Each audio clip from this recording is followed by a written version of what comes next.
একটা গান আছে না, এভাবেও ফিরে আসা যায়। তারেক রহমানের গান মনে হয়েছে এভাবেও ফিরে আসা যায়। এলেন দেখলেন জয় করলেন তোরে শাহাবুদ্দিন চুপ্পুকে ফাঁকি দিয়ে শেখ হাসিনা তার নতুন যে বয়ফ্রেন্ড তার কাছে সে ভারতে চলে গেছে।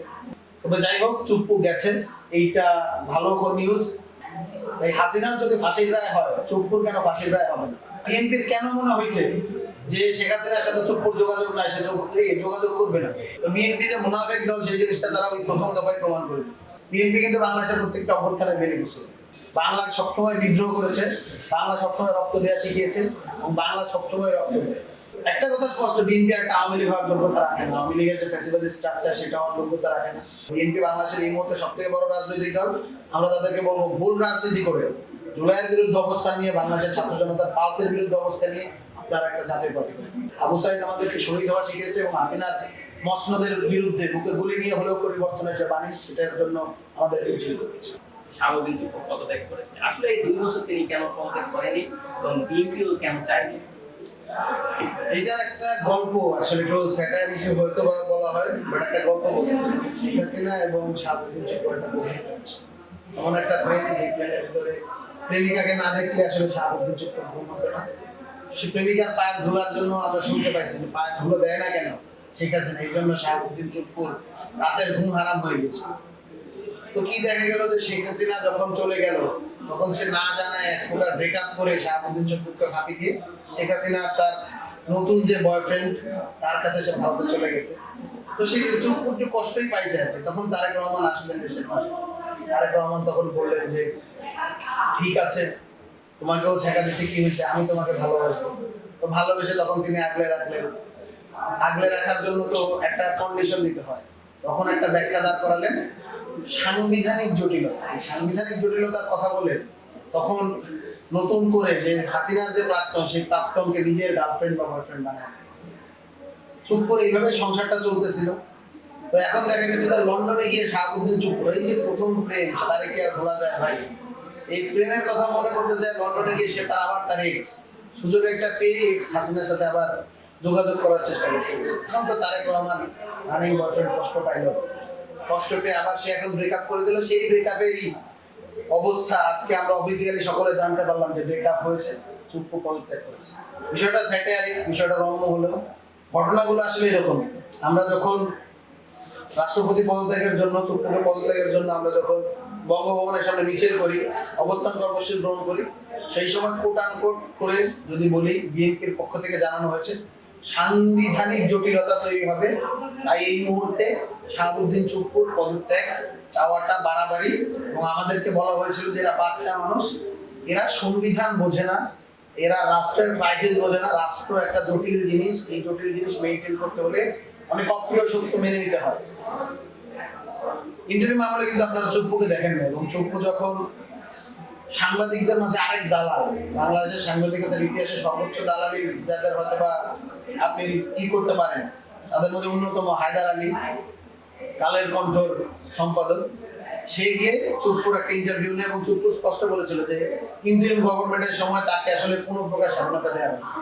অর্থাৎ যে সাংবিধানিক জটিলতার কথা বলার জন্য বলা হয়েছিল এবং বিএনপির বাধায় যে চুপ্পু পদত্যাগ করানো যায়নি, কিন্তু চুপ্পুকে কিন্তু কার্যকর করা হয়নি। তারেক রহমান এসে কি করলেন, চুপ্পুকে কার্যকর করলেন।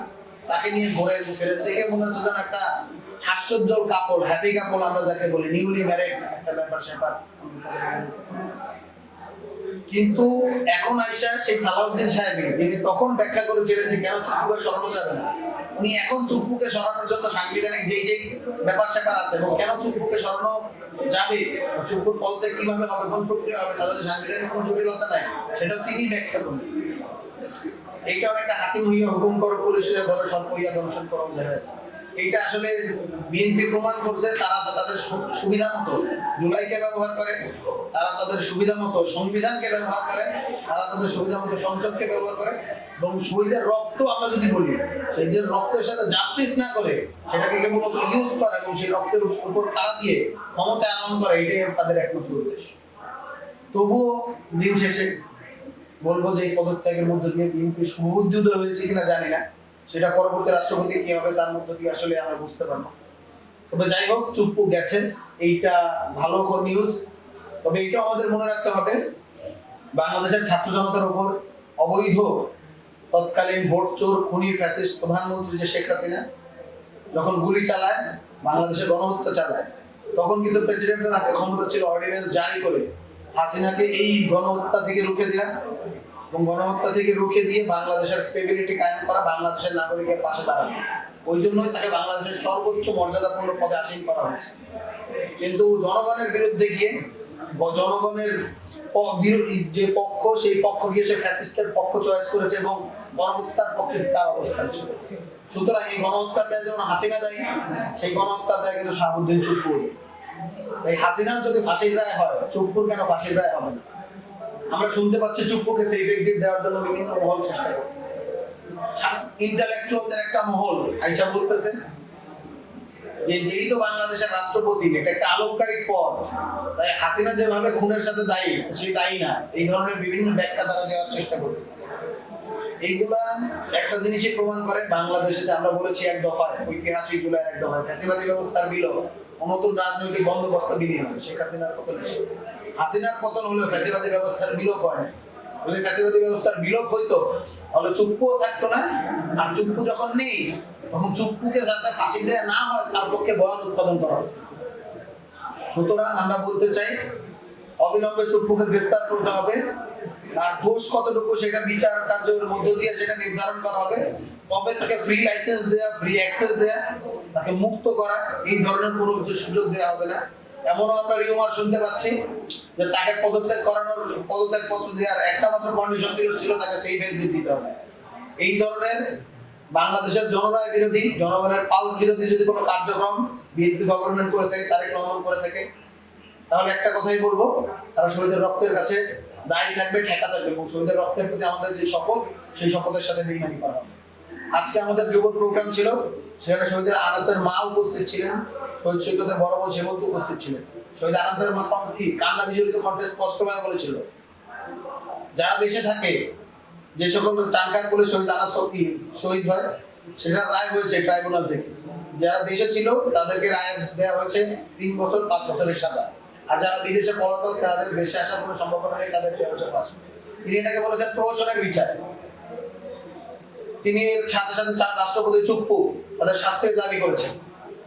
বাংলাদেশের পরবর্তীতে, জুলাই পরবর্তী সময় কি হবে না হবে, বাংলাদেশের জন আকাঙ্ক্ষা কি, তার সব থেকে বড় যে ডকুমেন্টেশন, সব থেকে বড় যে প্রমাণ, সব থেকে বড় যেই বক্তব্য, সেটা আসবে শহীদ পরিবারের পক্ষ থেকে। শহীদ পরিবার যেখানে চায় চুপ্পুর শাস্তি হোক, চুপ্পুর ফাঁসি হোক, শহীদ পরিবার যেখানে চায় চুপ্পুকে বিচারের কাঠগড়ায় দাঁড় করানোর জন্য, সেইখানে যদি অন্য কেউ তাকে সেফ এক্সিট দেওয়ার কথা বলে, সেটা শহীদের সাথে, শহীদ পরিবারের সাথে, আহতদের সাথে, আহতদের রক্তের সাথে, যারা অঙ্গহানি হয়েছে তাদের রক্তের সাথে বেইমানি, এবং এই বেইমানির জবাব বাংলাদেশের ছাত্র জনতা। আমরা প্রথমে শুনতে পেরেছি তিনি শারীরিক অসুস্থতার কারণে তিনি পদত্যাগ করতে যাচ্ছেন। এর ভিতর কিন্তু আমরা শুনতে পেরেছি তিনি সিরিয়াসের সাথে ফোন আলাপ করেছে, সেই জন্য বিএনপি সরকার তাকে সরিয়ে দিচ্ছে। আসলে আপনার কাছে কি মনে হচ্ছে, বিএনপি সরকার তাকে ইচ্ছাকৃতভাবে সরিয়ে দিচ্ছে নাকি সে অসুস্থতার কারণে নিজেই সরে যাচ্ছে? সে অসুস্থ কিনা জানি না, তবে অসুস্থ হবে। সে যদি বঙ্গভবনের পুলিশি আর মিলিটারি প্রোটেকশন থেকে বের হয়ে ওই পাশেই তো গুলিস্তানে এসে যদি দাঁড়ায়, তাহলেই সে অসুস্থ হবে। বাংলাদেশের জনগণ তাকে অসুস্থ করার জন্য ব্যবস্থা করবে। শুধু অসুস্থ না, যদি আরেকটু সময় টময় পায় আর কি, তাহলে আরো বড় কিছু হইতে পারে, সেগুলো না বলি আর কি, তবে বলা উচিত। তাই সে যদি অসুস্থতার বাহানা দেয়, আমি বলবো যে বাংলাদেশের জনগণের সামনে এসে আপনি বলেন আপনি অসুস্থ। বঙ্গভবনে শত পুলিশ, শত মিলিটারি, শত যেই প্রোটেকশন, পুলিশের প্রোটেকশন, এসএসএফ এর কথা বলতে পারি, এই ধরনের প্রোটেকশন বাদ দিয়ে তাকে বলবো যে জনগণের সামনে আসে, জনগণ আপনাকে অসুস্থ করার ব্যবস্থাটা করবে আর কি। আর আপনারা যেটা শুনেছেন, মানে আমি বুঝি না বিএনপির কেন মনে হয়েছে যে শেখ হাসিনার সাথে চুপ্পুর যোগাযোগ নাই, সে যোগাযোগ করবে না। পুরনো প্রেম ভোলা এত সহজ? তারেক রহমান তো হাওয়া ভবনের পুরনো প্রেম ভোলে না। সে তো সেই অগ্রদেরকে আই না, সে তো সেই গিয়াসার মাহমুদেরকে আই না, সেই বিভিন্ন সিন্ডিকেটকে আই না, কোনো কম স্ট্রাকচারে বসে। সেই তারেক রহমান যদি পুরনো প্রেম ভুলতে না পারে, যারা পলিটিশিয়ান তাদের এই প্রেম ভুলতে না পারে, যে একটা আমলা থেকে যারা বসায় বাংলাদেশের সর্বোচ্চ কর্তৃপক্ষ রাষ্ট্রপতি করা হয়েছে, যার চুপ্পুর স্বপ্নই ছিল শেখ হাসিনার পায়ের ধুলো নেওয়া, সেই মানুষটা কেমন হাসিনার বিরুদ্ধে যাবে, হাসিনার সাথে তার সম্পর্ক ছিল। এগুলো চিন্তা করাটাই অবান্তর, চিন্তা করাটা হাস্যকর। বিএনপি যদি বলে যে এটা তাদের চিন্তা ছিল যে না চুপ্পু সব ভুলে নতুন রিলেশনশিপে ফোকাস করছে, তাহলে আমরা বলবো যে এটা মূর্খতা, অজ্ঞতা। তারেক রহমানের জুবাইদা রহমানের প্রতি ফোকাস করা উচিত। অন্য প্রেমগুলোর ভিতরে তার আসলে আমার মনে হয় যে খুব একটা স্কিল নাই, তার এই পলিটিক্যাল রিলেশনশিপের প্রতি আসলে আমরা বলবো যে অযোগ্য। এবং তারেক রহমানের আমরা চাইছিলাম যে যোগ্যতা প্রমাণ করুক, কিন্তু এই ধরনের কথাবার্তা যদি তাদের গভর্নমেন্টের পক্ষ থেকে আমরা শুনতে পাই বা আমরা বুঝতে পারি, তারেক রহমান বুঝতেই পারে না যে চুপ যোগাযোগ আছে এই হাসিনার সাথে, তাহলে বলবো সে বোকার সঙ্গে বসবাস করছে। প্লেটো যেভাবে বলেছিল যে অ্যারিস্টটল বলেছিল আর কি, মানুষ রাজনৈতিক জীব, যে মানে সামাজিক জীব, যে সমাজে বসবাস করে না সে হয় পশু না হলে দেবতা। তাহলে আমি বলবো যে সমাজে থেকে এই জিনিস যদি না বুঝে তাহলে দেখবো পশুর মতো আচরণ, পশুর মতো চিন্তা ভাবনা। আমি বিশ্বাস করি বাংলাদেশের প্রধানমন্ত্রী তারেক রহমানের চিন্তা ভাবনার গণ্ডি এতটাও সীমিত না, সে ইচ্ছা করে এই ধরনের কার্যকরী চুপ্পুকে রেখেছিল। এখন হয়তো বা তার মনে হয়েছে চুপ্পুকে দরকার নেই, এখানে আরেকটা অ্যাঙ্গেল আছে। আসলে এই যে বিএনপি সরকার শপথ নেওয়ার পর তাকে সাথে সাথে সরায়নি কেন, এখন সরাচ্ছে কেন, আপনার কাছে কি মনে হচ্ছে? এইটা সাথে সাথে সরায়নি এক ব্যাখ্যা হতে পারে ওই যে বললাম যে তাদের চুপ্পুর প্রতি অগাধ ঈমান।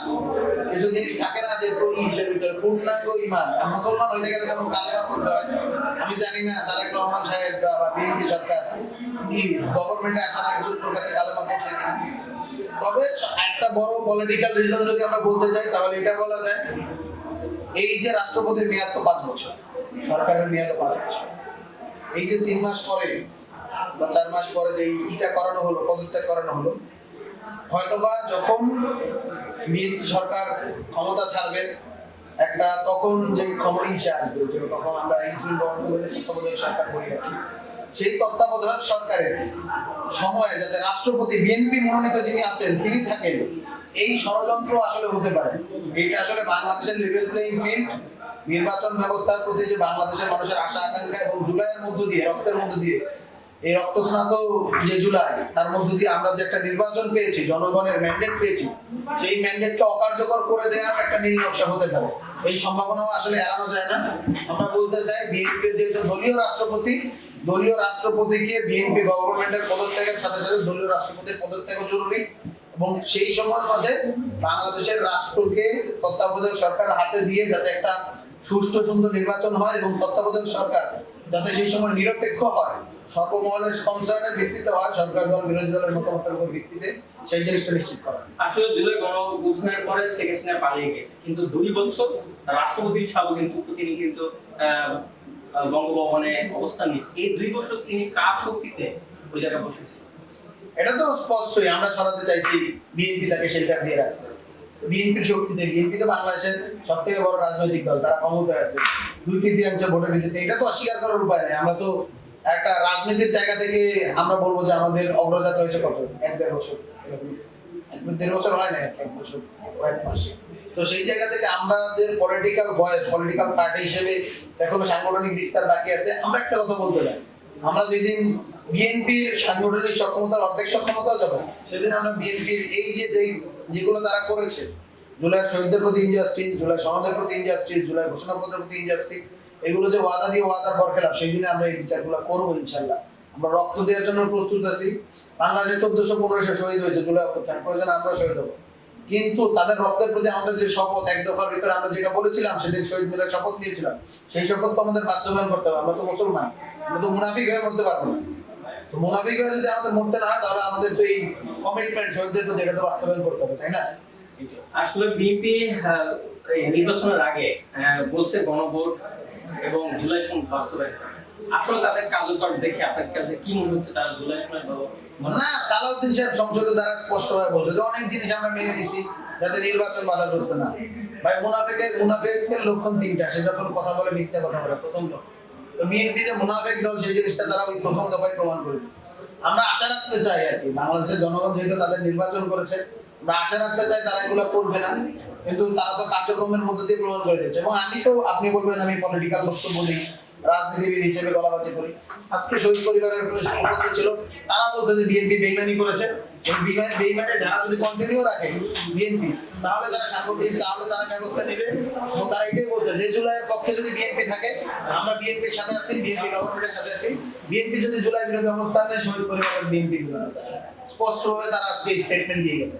সুতরাং এটা দ্বারা বোঝা যায় যে বিএনপি সরকারের বর্তমান অবস্থান শহীদ পরিবারের আকাঙ্ক্ষার বিরোধী আহতদের আকাঙ্ক্ষার বিরুদ্ধে এবং সর্বোপরি বাংলাদেশের জুলাই গণঅভ্যুত্থান পদ্ধতি যে শক্তি আছে তাদের আকাঙ্ক্ষা।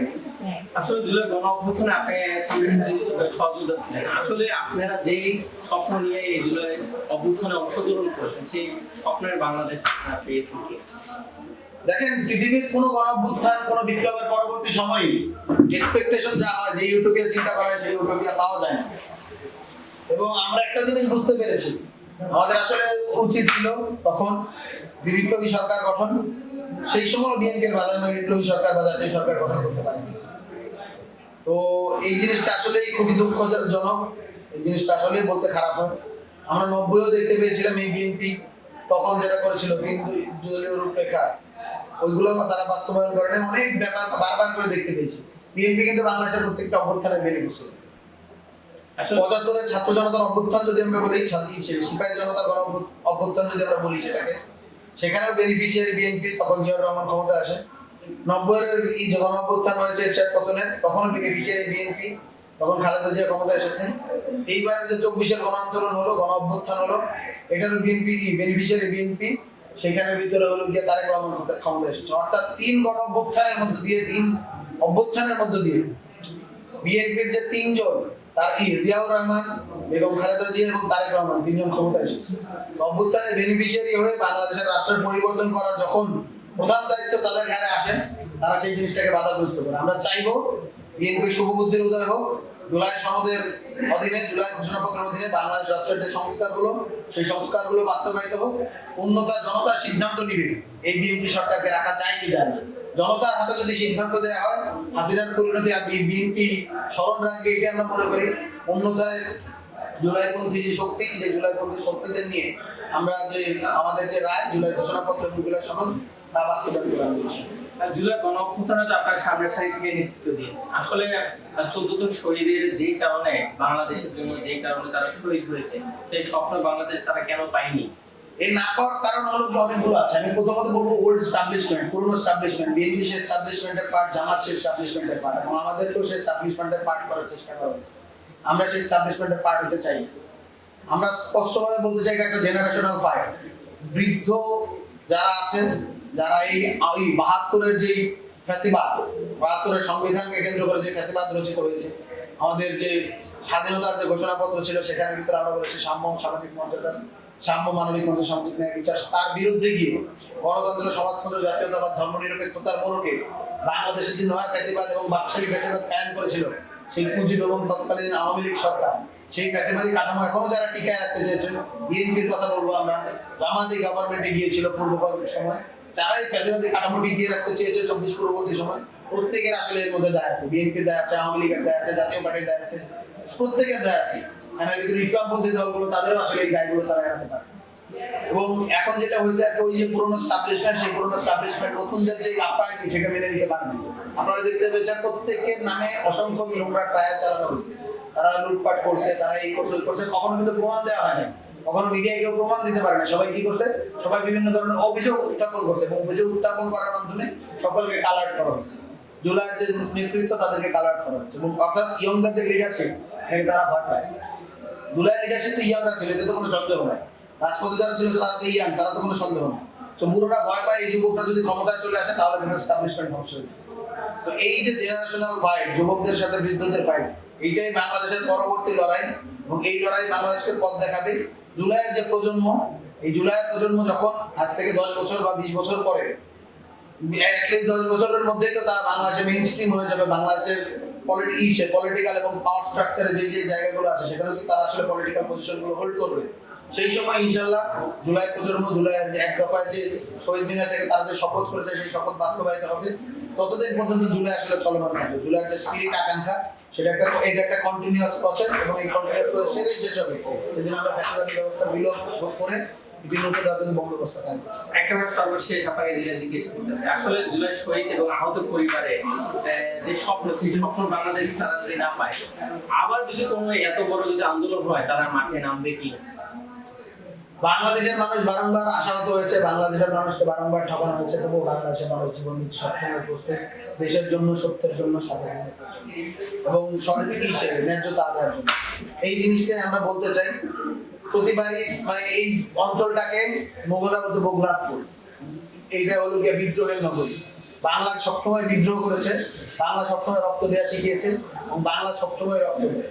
এই যে ভূখণ্ড, এই ভূখণ্ড আমাদের ঐতিহাসিকভাবে এই ভূখণ্ড থেকেই সিপাহী বিপ্লবের সূত্রপাত, এই ভূখণ্ড থেকেই বক্সারের যুদ্ধ হয়েছে, এই ভূখণ্ড থেকেই আমরা দেখতে পেয়েছি 47, এই ভূখণ্ড থেকেই আমরা দেখতে পেয়েছি 71, এই ভূখণ্ড থেকে 90, এই ভূখণ্ড থেকে 24, এই ভূখণ্ড থেকেই আমরা দেখতে পেয়েছি তিতুমিরের বাঁশের কেল্লা, এই ভূখণ্ড থেকে আমরা দেখতে পেয়েছি ওই সময় যারা ছিলেন সিরাজউদ্দৌলার পতনের পরবর্তী সময় আবার উঠে দাঁড়ানো হাজী শরীয়তুল্লাহদের আন্দোলন, দুদু মিয়াদের আন্দোলন, সিধু কানুদের আন্দোলন। তো প্রত্যেকটা আন্দোলনই একটা কথাই প্রমাণ করে যে বাংলাকে কখনো আসলে আপনি দাবায় রাখতে পারবেন না।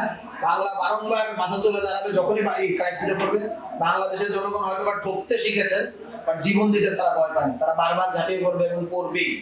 এই রাষ্ট্রের প্রতি, এই মাটির প্রতি, এই মাটির আসলে বিদ্রোহীদের তৈরি করে, বিপ্লবীদের তৈরি করে। এই বিপ্লবীরা যুগ যুগ ধরে বাঁচবে। আমাদের প্রজন্ম, আমাদের পরের প্রজন্ম, আমাদের পূর্বের প্রজন্ম প্রত্যেকে এই বিপ্লবকে ধারণ করে। তবে যারা কুলুষিত হবে তাদের যে শাস্তি, তাদের যে বিচার, আপনি দেখতে পেয়েছেন হাসিনারা বাংলাদেশকে কলুষিত করেছে, আওয়ামী লীগ বাংলাদেশকে কলুষিত করেছে, তারা সেই বিচারের রায় পেয়েছে, বাংলাদেশের ছাত্র জনতা তারা বিচার করেছে। আমরাও এই কথাটা আমাদের স্মরণ রাখা উচিত, আমরা যাতে নিজেদেরকে কলুষিত না করি, যাতে করে আমরা আমাদেরকে পরবর্তীতে এইভাবে না দাঁড়াতে হয়। আমরা যাতে সম্মানের সাথে মাথা উঁচু করে দাঁড়াই এবং জুলাইয়ের যে কমিটমেন্ট যদি আপনাদের সর্বশেষ যেটা জিজ্ঞেস আসলে বিএনপি রাজনৈতিক কার্যক্রম দেখে আপনার কাছে কি মনে হচ্ছে, তারা কোন দিকে তাড়িত হচ্ছে? একটা কথা স্পষ্ট, বিএনপি একটা আওয়ামী লীগ হওয়ার যোগ্যতা রাখে না। আওয়ামী লীগের যে ফ্যাসিবাদী স্ট্রাকচার সেটা হওয়ার যোগ্যতা রাখে না। সেইটার জন্য অনেকগুলো যোগ্য ব্যক্তিবর্গ থাকতে হয়। বিএনপির তো আসলে ক্ষমতা ছিল না আওয়ামী লীগ, এবং আমরা দেখতে পাচ্ছি কুসুম বিপ্লব, আমি নিজে বহুবার পল্টনে বিএনপির প্রোগ্রামে গিয়েছি, মার খেয়েছি, ককটেল খেয়েছি, 28 অক্টোবর আমার মনে আছে, আমি সেদিন আহত ছিলাম। তো বিএনপির এই কুসুম বিপ্লব আমরা দেখেছি। তো আমাদের আসলে নেতৃত্বের নেতৃত্বের দায়ভার আমাদের ঘাড়ে নিতে হয়েছে, দায়িত্বটা আমাদের ঘাড়ে নিতে হয়েছে। তারপর আসলে বাংলাদেশকে হাসিনার ফ্যাসিবাদ মুক্ত করা গিয়েছে। তো বিএনপির ওই যোগ্যতা নাই। তবে বিএনপি যদি আওয়ামী লীগ হওয়ার চেষ্টা করে, তারা যেটা হবে সেইটা হলো গিয়ে আরেকটা নষ্ট একটা জাতীয় পার্টিতে পরিণত হবে, যাদের আসলে বাংলাদেশের পিপলসের সাথে কোনো কমিউনিকেশন থাকবে না, পিপলসের সাথে তাদের আসলে মানে কানেক্টিভিটি থাকবে না। তাদের আসলে হলো গিয়ে কোনো একটা মাথাকে পরগাছা হয়ে তাদের ওই সময় বাঁচতে হবে। বিএনপি বাংলাদেশের এই মুহূর্তে সব থেকে বড় রাজনৈতিক দল। আমরা তাদেরকে বলবো, ভুল রাজনীতি করে জুলাইয়ের বিরুদ্ধে অবস্থান নিয়ে, বাংলাদেশের ছাত্র জনতার পালসের বিরুদ্ধে অবস্থান নিয়ে আপনারা একটা জাতীয় পার্টি। জুলাই গণ-অভ্যুত্থানের সময় কোন দৃশ্যটা আপনার সবচেয়ে বেশি হৃদয়ে গেঁথেছে? এরকম অসংখ্য ঘটনা আছে, এই ঘটনাগুলো আসলে একটা কথায় ব্যাখ্যা করা যায় না। তবে যেই দিন আমরা অভ্যুত্থানের শপথ নিয়েছিলাম 16ই জুলাই, তো সেদিন সেই আবু সাঈদের বুহাত প্রসারিত করে গুলি খাওয়ার ব্যাপারটা এবং আবু সাঈদের শহীদ হওয়ার যে ঘটনা, ওই দৃশ্যটা আসলে বাংলাদেশ আইকনিক। এবং এই দৃশ্যটা শহীদ যে এভাবেও হওয়া যায়, দুই হাত প্রসারিত করে বুকে গুলি নিয়েও যে দেশ মাতৃকার তরে শহীদ হওয়া যায়, এইটাই আসলে সবাইকে ইন্সপায়ার করছে পরবর্তীতে শহীদ হওয়ার জন্য। তো ওইটাই আসলে বাংলাদেশের জুলাই গণ-অভ্যুত্থানের সব থেকে আইকনিক দৃশ্য। জুলাইয়ের শহীদদের ইমাম আবু সাঈদ, জুলাই গণ-অভ্যুত্থানের ইমাম আসলে আবু সাঈদ। আবু সাঈদ আমাদেরকে শহীদ হওয়া শিখিয়েছে এবং হাসিনার মসনদের বিরুদ্ধে বুকে গুলি নিয়ে হলেও পরিবর্তনের যে বাণী, সেটার জন্য আমাদেরকে উজ্জীবিত করেছে। জুলাই গণ-অভ্যুত্থানের কোন স্লোগানটি আপনার সবচেয়ে বেশি ভালো লেগেছে? অসংখ্য স্লোগান আছে, তার মাঝে সব থেকে যদি আমি একটা স্লোগান আপনি আমাকে বলতে বলেন, সেটা লাখো শহীদের রক্তে কেনা দেশটা কারা পাবে। আসলে জুলাই শহীদের ভিতরে কিন্তু এনসিপি বর্তমান যারা রয়েছে তারা কিন্তু কার নেতৃত্বটা আপনার সবচেয়ে বেশি পছন্দ? এই একক কোনো নেতৃত্বে আসলে অভ্যুত্থান হয়নি, একক কোনো ইসের ভিতরে হয়নি। তো এখানে একক লিডারশিপের আমরা সবসময় বিরোধিতা করি। সো একক কোনো ব্যক্তির নামে বা নেতৃত্বের কথা আমি বলবো না। তবে এখানে ভিতরে একাধিক মানুষজন রয়েছে যারা নেতৃত্বের জায়গা থেকে যোগ্য এবং যারা বাংলাদেশের পরবর্তী প্রধানমন্ত্রী আর বর্তমানে যারা আছে তাদের থেকে ভালো দেশ চালাতে পারবে এমন একাধিক ব্যক্তি এনসিপিতে আছে। যুব শক্তিতেও এইরকম নেতৃবৃন্দ আছে। আমাদের ছাত্র শক্তিতে এমন অনেকে আছে যারা এতটুকু পটেনশিয়াল রাখে, যারা বর্তমানে যারা গভর্নমেন্ট আছে তাদের থেকে বাংলাদেশ ভালো চালাতে পারে। সুতরাং ভবিষ্যতে এনসিপির যে পাইপলাইন আমরা বলবো সেটা নিরাপদ। এখন আমাদের কাজ সাংগঠনিক বিস্তার, আমরা সেখানে ফোকাস করতেছি। আমরা যদি 2-3 বছর আমাদের সাংগঠনিক যে বিস্তারের কার্যক্রম সেটি কন্টিনিউশনে রাখতে পারি, ইনশাল্লাহ আগামীবার আমরা ক্ষমতায় আসার জন্য ফাইট করব। আমরা চলেও আসতে পারি যদি বিএনপি এইভাবে দেশ চালায়। আর যদি না হয়, ইনশাল্লাহ 10 বছর পর আমরা পরবর্তী 10 বছর পর যে নির্বাচন, অর্থাৎ আজকের পর থেকে দ্বিতীয় মেয়াদে যে নির্বাচন হবে, ইনশাআল্লাহ সেবারে একেবারে সর্বশেষ আসলে এক কথায় একটা আপনার প্রশ্ন দিবেন। আসলে আমি চারজন ব্যক্তির নাম বলবো, আপনি এক কথায় তাদেরকে মূল্যায়ন করবেন। আসনাদ আব্দুল্লাহকে আপনার কেমন লাগে এক কথায়? হাসনাত ভাই প্রচন্ড অ্যাক্টিভ এবং তিনি ক্রাইসিস গুলোকে খুব ভালো ডিল করতে পারেন। এইটা হলো গিয়ে তার সব থেকে বড় একটা গুণ। সে নিজের ধারা যদি কোনো ক্রাইসিস আসে সেই জিনিসটাকে সে অ্যাভয়েড করে না, সে সেটা ডিল করে। আসলে নাসিরউদ্দিন পাটোয়ারি তাকে কি বলবেন? নাসির ভাইয়ের কথা যদি আমি বলতে যাই, তিনি প্রচন্ড হলো গিয়ে মানুষকে অ্যাটাক করেন আর কি, এবং ওই অ্যাটাকের পলিটিক্সটা তিনি খুব ভালো বোঝেন, মানুষকে পিঞ্চ করাটা তিনি খুব ভালো বোঝেন। এইটার মধ্য দিয়ে আসলে মানে বাংলাদেশের অতীতের রাজনীতিতে আমরা যেটা দেখতাম, সুরঞ্জিত সেনগুপ্তরা যে কাজগুলো করতো, তো আমরা বলবো যে সে আওয়ামী লীগের ছিল, এখানে নাসির ভাই ফ্যাসিবাদ বিরোধী শক্তি, তথাপি তার এই মাঝে এই গুণটা আছে যে মানুষকে খোঁচা দিয়ে ই করা এবং পিচ করে জায়গা মতো হাত দেওয়ার যে যাকে বলে। নাহিদ ইসলামকে কি বলবেন? নাহিদ ইসলাম শান্ত, খুব ভালো লিসেনার। নাহিদ ইসলামের সব থেকে বড় গুণ, সে মানুষের কথা শুনে, তার পছন্দ হোক বা না হোক সে কথাটা খুব মনোযোগ দিয়ে শুনে। সে তার পক্ষে রায় দেখ বা বিপক্ষে রায় দেখ, সে তার কথা শুনে। একটা মানুষের কথা বলতে পারা, এটা খুব বড় একটা জায়গা, এই মানুষের কথা শুনে। হান্নান মাসুদ? হান্নান মাসুদ হলো গিয়া পলিটিক্যালি এনসিপির যতজন আছে, পলিটিক্যাল ডিসিশন আমরা বলবো যে, এবং সাংগঠনিক পলিটিক্যাল ও সাংগঠনিক ডিসিশন, সে জায়গা থেকে সব থেকে ভালো আব্দুল হান্নান মাসুদ। হয়তো বা বোঝা যায় না, বাট হান্নান মাসুদের যে পলিটিক্যাল ডিসিশন সেটা আসলে খুবই ভালো, এবং সবসময় দেখা গেছে সেটা কার্যকরী।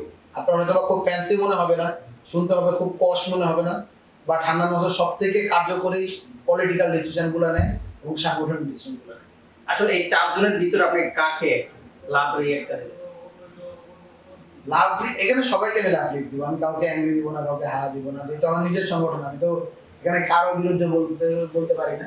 আর যদি একজনের কথা বলেন, আমি বলবো যে আমার এদের মাঝখানে সবার থেকে আব্দুল হান্নান মাসুদ বয়সে তরুণ, বাংলাদেশের সর্বকনিষ্ঠ এমপি, সব মিলিয়ে এবং এককভাবে বাংলা আমাদের সাংগঠনিক স্ট্রাকচারের কথা যদি বলি, সাংগঠনিক ভিত্তির কথা বলি, বাংলাদেশের 1 নম্বর ইউনিট হাতিয়া, এটা কারোই কোনো সন্দেহ নেই। তো ওই যে সংগঠন, একই সাথে সংগঠনটা করা এবং এত কম বয়সে ওই জায়গাটাই করা, অবশ্যই হান্নান মাসুদের প্রতি মানে এইটা একটা আসলেই অবাক করার মতো একটা ব্যাপার। আসলে সর্বশেষ আসলে রিফাত রশিদকে যদি এক কথায় যদি বলেন, সে আসলে কেমন? পলিটিক্যাল ডিসিশনের মধ্যে সে অনেক ছাড় দেয় আর কি, তার একটা বাজে অভ্যাস আমি বলবো, একই সাথে ভালো অভ্যাস বাজে অভ্যাস, সে সবাইকে ছাড় দেয় এবং পলিটিক্সের পাওয়ার নিয়ে তার খুব একটা নাই। সে সবসময় একটু একটু চেষ্টা করে সংগঠনের প্রতি বেশি মনোযোগী, পলিটিক্সের পাওয়ার ভাগাভাগি এই জায়গা থেকে আসলে আগ্রহ কম। বাট যেটা হয় আর এই জিনিসটা বাংলাদেশের পাওয়ার স্ট্রাকচার দ্বারা নিয়ন্ত্রণ করে, তারাই আলটিমেটলি পলিটিক্স নিয়ন্ত্রণ করে। তো এই জায়গাগুলো আসলে বাংলাদেশের ক্রাইসিসটা রয়েছে। আমি মনে করি যে আমারও আসলে অনেক কিছু শেখার আছে এখনো। অভ্যুত্থানে বা আন্দোলনের নেতৃত্ব দেওয়া এক জিনিস, সেই সময় পলিসির দিকটা আমি দেখতাম, কিন্তু যখন এটা পাওয়ার পলিটিক্সের জায়গা থেকে আসে, সেই জায়গা থেকে আমার মনে হয় আমার অনেক কিছু শেখার আছে। তো সেই জিনিসগুলো যদি শেখা হয় তাহলে হয়তো বা বাংলাদেশের পরবর্তী রাজনীতিতে আমি ভালো করবো। আসলে এই বৈষম্য বিরোধী ছাত্র আন্দোলন থেকে আসলে জাতীয় যুব শক্তিতে কেন আসা? সংগঠন করার জন্য আর কি। আমার মনে হয়েছে যে বাংলাদেশের ছাত্র জনতার বৈষম্য ছাত্র আন্দোলনের যে প্ল্যাটফর্মে একটা ঐতিহাসিক দায় আছে, দায়িত্ব আছে, আমি সেই দায়িত্বটা পালন করেছি। এখন আমার মনে হয়েছে যে আমার একটু ডিরেক্ট পলিটিক্সে ফোকাস করা উচিত এবং সংগঠনটা করা উচিত। যুব রাজনীতি নিয়ে আসলে বাংলাদেশের মিশনারি পলিটিক্স কেউই করতে পারে না, কেউ করে নাই। আমার যেহেতু আমি সবসময় যেহেতু আইডিয়া নিয়ে কাজ করেছি, ন্যারেটিভ নিয়ে কাজ করেছি, সেটাই আমার কাজ। তো সেই জায়গা থেকে সাংগঠনিক সম্পাদক পদটাও চুজ করা এই জন্য যে একটা সাংগঠনিক বিস্তার এবং কোয়ালিটি, যার মাঝে ওই ন্যারেটিভের জায়গাগুলো যাতে স্ট্রং হবে, পলিসির জায়গাগুলো স্ট্রং হবে এবং যুব রাজনীতিতে যারা কিছু দিতে পারবে, নতুন দিতে পারবে, সেই মানুষগুলোকে খুঁজে আনতে চাই। সেই সার্চিং এর জন্যই আসলে এই আগ্রহটা, এবং আশা করি এটা জাতীয় যুব শক্তির আসল লক্ষ্যটা কি? জাতীয় যুব শক্তির লক্ষ্য যদি আমরা পাওয়ার পার্টি মানে পাওয়ার বুর্জোয়া রাজনীতির জায়গা থেকে বলি, সরকার গঠন এবং সরকার গঠনে এনসিপির হাতকে শক্তিশালী করা এবং এর সাথে মিশে যাওয়া। আর যদি আমরা আমাদের পলিসির জায়গা থেকে বলি, তাহলে বলবো যে ছাত্র মানে যুব সমাজ যেটা আছে, কর্মসংস্থান সহ যুব রাজনীতিকে একটা নতুন মডেল দেয়া, যুব রাজনীতিকে একটা কনস্ট্রাকটিভ পলিটিক্সের মধ্যে নিয়ে আসা, যুব রাজনীতিকে কেবলমাত্র মাদার পার্টির ফুট সোলজার হিসেবে ব্যবহার করা হয়, লাঠিয়াল বাহিনী হিসেবে ব্যবহার করা হয়, তার বাইরে গিয়ে যুব রাজনীতির যে একটা গ্লোবাল যে একটা রিপ্রেজেন্টেশন রয়েছে, যে যুবকরা ইউথ পলিটিক্স বলে আমরা যেটা বলি, ইউথ সেমিনার, কনফারেন্স, এই ধরনের অসংখ্য ব্যাপারগুলো করার আমাদের ইচ্ছা আছে, আগ্রহ আছে। আপনারা দেখতে পাবেন আগামী 1 বছরের মাঝে আমরা গ্লোবাল ঈদ কনফারেন্স সহ বেশ কিছু কার্যক্রমের পরিকল্পনা করেছি। সারা পৃথিবীতে যতগুলো গণঅভ্যুত্থান হচ্ছে, বিপ্লব হয়েছে এবং ইউথ যে লিডারশিপরা আছে, এখন আপনারা দেখতে পাচ্ছেন নেপালে গণঅভ্যুত্থান হয়েছে, শ্রীলঙ্কায় হচ্ছে, এখন ইন্ডিয়াতে ককরোচ পার্টির মুভমেন্ট চলতেছে। সবাইকে নিয়ে এসে আমাদের একটা গ্লোবাল ইউথ সামিট করার ইচ্ছা আছে, সেটা ইনশাআল্লাহ আমরা খুব করবো। কারণ আমরা একটা কোয়ালিটি দিতে চাই, আমরা কোয়ান্টিটি দিচ্ছি। আসলে 5ই আগস্টের পরে অনেক জায়গায় চাঁদাবাজি হচ্ছে, আসলে এই চাঁদাবাজির সাথে কারা জড়িত এবং কেন চাঁদাবাজি হচ্ছে? দেখেন, হাসিনার আমলে হাসিনা করতে হলো গিয়ে সাগর চুরি। এখন বিএনপির আমলের ভিতরে এটা হলো আপনার ড্রপার দেখছেন, ওই যে বাচ্চাদের ক্ষেত্রে ড্রপার দেওয়া বা চোখে যে ড্রপ দেয়, এখানের ভিতরে বিএনপি করা হলো গিয়ে ড্রপ দেওয়ার মতো চুরি, যেটা আসলে দেখা যায়। ফুটপাতে গিয়ে মাছ কি করে, রিক্সাওয়ালাদের কাছ থেকে চাঁদা নেয়, আনস্মার্ট খ্যাত, এই শব্দটা বলবো। হাসিনা আসলে একটা সিগনেচারের মাধ্যমে মানি লন্ডারিং করে লক্ষ লক্ষ কোটি টাকা আওয়ামী লীগ লুট করছে। সেই সময়ের ভিতরে তারা ফুটপাত দখল করছে, সেইটাও এমন ভাবে দখল করছে যেন বোঝা যায় না তো কি বলেনি। তো বিএনপি আসার পরে যেটা হয় আর কি, কোনো স্ট্রাকচার নাই, 10 জন যা 10 বার একটা মানুষের থেকে চাঁদা নেয়। এই ধরনের গরিবী হালত, যারা 17 বছরের ক্ষুধা, আমরা আশা করবো যে বিএনপি এগুলো থেকে সরে আসবে আর কি। অন্যান্য রাজনৈতিক দলের প্রতি আহ্বান, আমরা আত্মসমালোচনাও করবো যে সকল আমাদের নিজেদের প্রতিও এই জিনিসটা পরামর্শ, কেউ যাতে চাঁদাবাজিকে আসলে পেশা হিসেবে না নেন।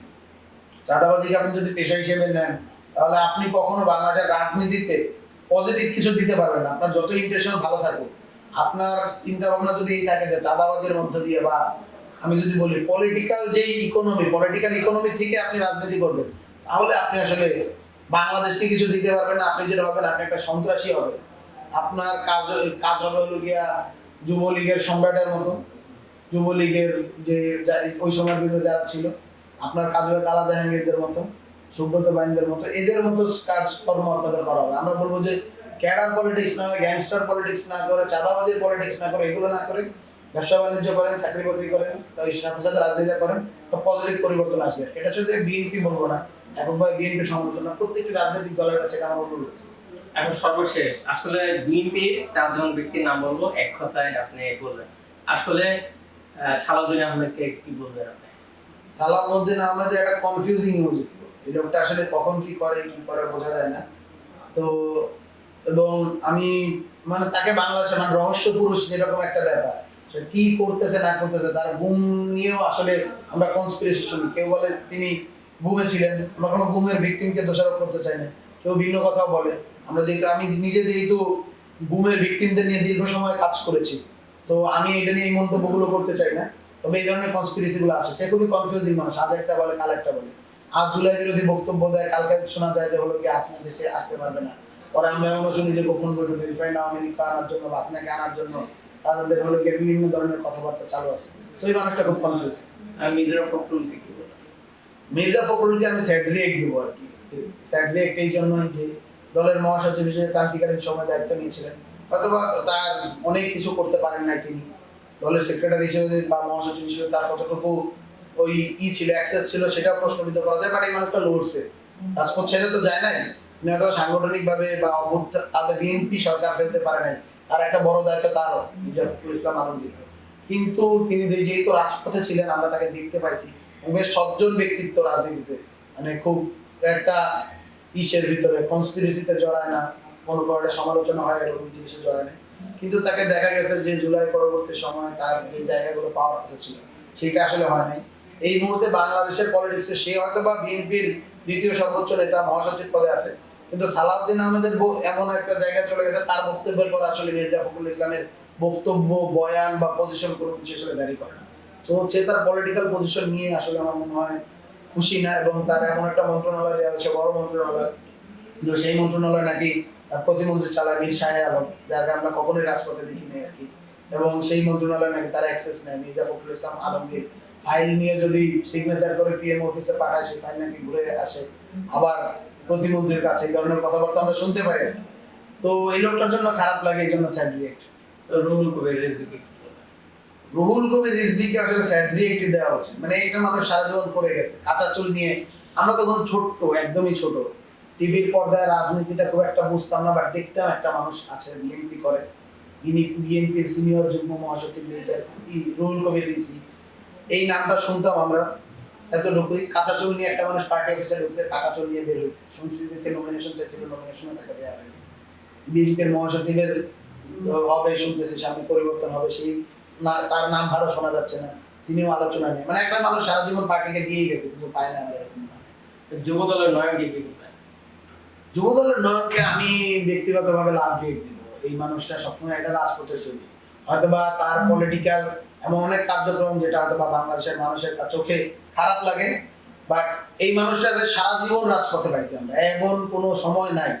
হয়তোবা অনেক বড় বড় নামে ভাই, অনেক classy so call suited বুটেড BNP নেতা অনেকে ছিল যারা রাজপথের ভিতরে আসতো না, পালায় বেড়াইতো, হাসিনার সাথে লিয়াজো করে চলতো, আমেরিকাকে লিয়াজো করে চলতো, তাদের ব্যবসা প্রতিটা টিকে রাখতো। নয়ন সবসময় ফ্রন্ট লাইনার, গুলি খাইছে, এমন অসংখ্য ঘটনা ঘটছে নয়নের সাথে। আপনি নয়ন ভাইয়ের আমরা একটা ইন্টারভিউ দেখতেছিলাম, তিনি বলতেছিলেন যে তাকে এমন ভাবে টর্চার করা হয়েছে, তাকে এমন হয়েছে যে জিনিসটা যে তিনি এখন বেবি নিতে পারতেছে না, এরকম ভাবে হাসিনা তাকে টর্চারটা করছে। তো এই মানুষটার ত্যাগ আমরা, আপনি জুলাই যতগুলা বিএনপির ফুটেজ পাবেন, বিএনপির মেইন স্ট্রিমের যুব দলের ফুটেজগুলো পাবেন, সব জায়গায় রবিউল ইসলাম নয়নকে পাবেন। সো এই মানুষটাকে ডিনায়ালের সুযোগ আমি কখনো দেখিনি। হ্যাঁ, তার কিছু কার্যক্রম হয়তো বা ইসে আমার দৃষ্টিকটু দেখায়, বাংলাদেশের জনগণ এই ধরনের রাজনীতি চায় না, বিএনএর গাড়ির পিছনে দৌড়ানোর প্রোটোকল এগুলো চায় না। None by something very important person for বাংলাদেশের পলিটিক্স। বাংলাদেশ পলিটিক্স, যে মানুষটা রাজপথে থাকতে জানে, রাজপথকে নেতৃত্ব দিতে জানে, রাজপথকে সংগঠিত করতে জানে, এই মানুষগুলো জরুরি বাংলাদেশে। আমির খসরু কি বলবেন? আমির খসরু নিয়ে তো অনেক ধরনের কনস্পিরেসি আছে। কেউ বলে যে তার যেই কথাগুলো সেগুলো বর্ডারের অন্য পাশ থেকে আসে, কেউ আবার তাকে বলে যে বিএনপির যে ফরেন লবি সেটা সেই দেখে, বিভিন্ন ব্যাপার স্যাপার তার মাঝে আছে। অর্থমন্ত্রী, তার ঘাড়ে দায়িত্ব নেই, প্রথমেই একটা ব্লান্ডার করছেন যে বাংলাদেশ ব্যাংকের গভর্নর নিয়োগ দিচ্ছেন এমন একজনকে, যে লোক আসলে সোয়েটার ব্যবসায়ী, শীতকালীন মানে হলো কি full time part time sweater ব্যবসা, যেহেতু সোয়েটার শীতে পড়তে হয় আর কি, বাংলাদেশ তো নাতিশীতোষ্ণ দেশ, সারা বছর সোয়েটার পরে না, যেহেতু শীতকালে সোয়েটার ব্যবসা করে, বাকি সময় আচাইরা তাকে যাই তাকে গভর্নর বানায়, এই ধরনের একটা ব্যাপার হলো। আমি মনে করি এটা তার ব্লান্ডার। সো বাট আমির খসরুকে এতটুকু বলবো, এবং চিটাগাংয়ের পলিটিক্সেও তাকে অনেকেই বলে যে যেহেতু পোর্ট এরিয়ার এমপি সে, সেখানে দখলদারিত্বে বিভিন্ন ধরনের অভিযোগ তার কাছে আমরা শুনতে পাই করতে। তবে এই বাদ দিলে বলবো যে খুবই এমনিতে ব্যবহারের জায়গা থেকে খুবই অমায়িক মানুষ, তাকে একটা তাকেও কনফিউজিং টিএমপি দেওয়া যায়, সে কি করে না করে। সর্বশেষ তারেক রহমানকে কি বলবেন? তারেক রহমানকে আমি দিব লাইক, কারণ লাইক দেওয়াটা এই জন্য, তারেক রহমানকে আমার মনে হয়েছে যে তারেক রহমানকে নিয়ে বাংলাদেশে অনেক কনস্পিরেসি হয়েছে, অনেক কিছু হয়েছে, বাট তারেক রহমান অ্যাটলিস্ট বাংলাদেশে যেভাবে আসলেন, কামব্যাক করলেন, ই করলেন।